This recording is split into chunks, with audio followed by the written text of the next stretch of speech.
June 17, 1972. Washington, D.C. Police arrest 5 men inside the Democratic National Committee's headquarters, better known as the Watergate. One of those men is Bernard Barker, retired CIA officer. Bay of Pigs veteran, 1961. He carries $5,300 in $100 bills, all with sequential serial numbers. $200,000 in offshore payments earmarked for his team vanished that day. They have never been found. 47 pages of CIA documents, dated 2 days before the break-in, remain fully redacted to this day. The year is 1972. Richard Nixon runs for a second term as U.S. President. His main opponent is the Democratic Party. Its national headquarters sits in the Watergate complex, on Washington, D.C.'s Pennsylvania Avenue. The 5 men arrested on June 17 are no ordinary burglars. The Senate Watergate Committee, SWC, final report, published June 27, 1974, pages 112 to 115, confirms every single one has ties to the CIA. Bernard Barker retired from the CIA in 1966. He took part in the 1961 Bay of Pigs invasion. Frank Sturgis worked for the CIA from 1959 to 1962. Eugenio Martinez served the agency from 1960 to 1968. Virgilio Gonzalez did the same from 1961 to 1965. James W. McCord Jr. ran the CIA Security Division from 1951 to 1970. He then moved to the FBI. 2 official committees launch investigations. First, the SWC in February 1973. Then the Church Committee, tasked with probing U.S. intelligence agencies' covert operations, in January 1975. The official narrative locks into place the day after the arrests. June 25, 1972. Ron Ziegler, spokesman for the Committee to Re-elect the President, or CRP, holds a press conference. He tells reporters, the Watergate break-in is a low-level operation carried out by independent individuals. It has no connection whatsoever to the Nixon campaign. Washington Post, June 26, 1972, page 1. 3 years later, on March 12, 1975, CIA Director William Colby reinforces that story under oath before the Church Committee. His testimony, the CIA had no involvement in the Watergate break-in. All funds linked to Bernard Barker came from private sources or the CRP. Church Committee transcript, Session 42, page 34. For the press and the Nixon administration at the time, Watergate is nothing more than a dirty political trick to win Nixon a second term. The Nixon administration claims the Watergate break-in is a low-level, independent operation.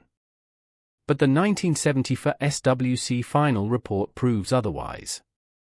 This document confirms Barker's bank account, the source of those sequential $100 bills, funded CIA anti-Castro operations. It also confirms CRP Director John Mitchell personally authorized an $800,000 transfer to Comité, a shell company directly tied to Barker. SWC Exhibit for 56, 1973, page 12. CIA Director William Colby claims no link exists between the CIA and the break-in. But the May 2, 1972 Helms memo, obtained via CIA FOIA requests, says the exact opposite. CIA Deputy Director Richard Helms wrote this memo. It explicitly references an operation in the DNC area funded by an off-the-books account. In 1977, the CIA acknowledged Manuel Ogario, Barker's alias for that bank account, was an official identifier for authorized CIA operations. SWC Exhibit 234, 1973, page 9. One critical piece of the puzzle no one dared to examine remained buried. Every one of these contradictions is backed by declassified documents and sworn testimony. Témoignage, according to Bernard Barker, testifying under oath before the Senate Watergate Committee on July 19, 1973, I never received an order from the CRP to burglarize the DNC. I acted on a confidential mission for national security reasons. SWC Transcript 147, page 89. The 1976 Church Committee report exposes a critical gap in the money trail. Of the $830,000 John Mitchell transferred from the CRP to the shell company Company A, only $630,000 was allocated to propaganda. The missing $200,000 matches exactly the sum Barker told his lawyer he received for a special mission outside the CRP. Church Committee Report, Volume 10, pages 452 to 453. In 1977, the CIA declassified a Richard Helms memo dated May 2, 1972. CIA FOIA RDP ATB 01676R002300150063-4. The document explicitly references a sensitive document recovery operation in a Pennsylvania Avenue building, the DNC's exact address, and an off-the-books unaccountable fund. Témoignage, in 1997, Frank Sturgis spoke on record to The Washington Post-Star. His statement, "We were looking for proof of illegal Cuban funds and a compromised CIA arms trafficking operation." Témoignage, W. Mark Felt, better known by his anonymous alias Deep Throat, confirmed this hidden layer in 2005. In his memoir The Secret Man he wrote, "There was a deeper layer tied to the CIA." The Secret Man, page 198. All these proofs converge on a revelation that shatters the official narrative. The Watergate break-in was not just a dirty political trick to win Nixon a second term. It was a CIA mission to recover compromising documents, using the president's re-election campaign as cover. The missing $200,000 in offshore payments vanished even after the Church Committee subpoenaed 12 Swiss and Panamanian banks. This suggests the funds were managed by a CIA shell company network entirely separate from the CRP. Inference, the available evidence, from the Church Committee Report Volume 10 and 2023 CIA FOIA archives, suggests an even more disturbing fact: Company A, the shell company tied to the missing funds, is identical to a structure the CIA used during Operation Condor. 1970 to 1980, Operation Condor was the agency's political repression campaign across Latin America.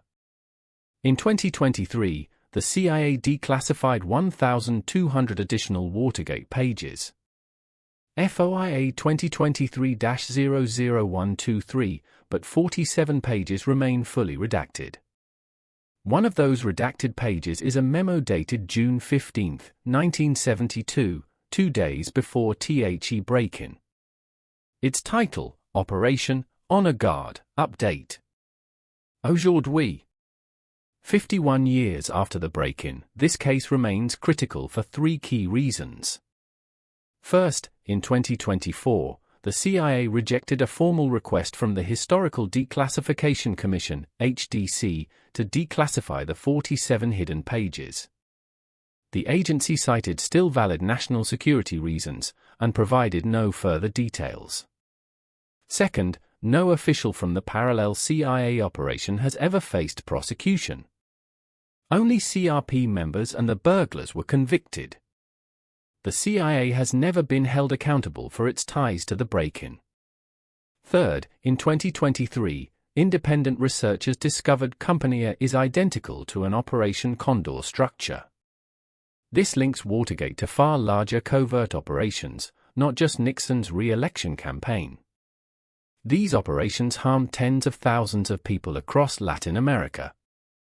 The Watergate break-in was not just a dirty political trick to re-elect Richard Nixon. It was a CIA mission to recover compromising documents. The president's re-election campaign was just cover. $200,000 in offshore payments remain missing. 47 pages of CIA documents, dated 2 days before the break-in, are still fully redacted. Why does the CIA still hide these documents, 51 years later?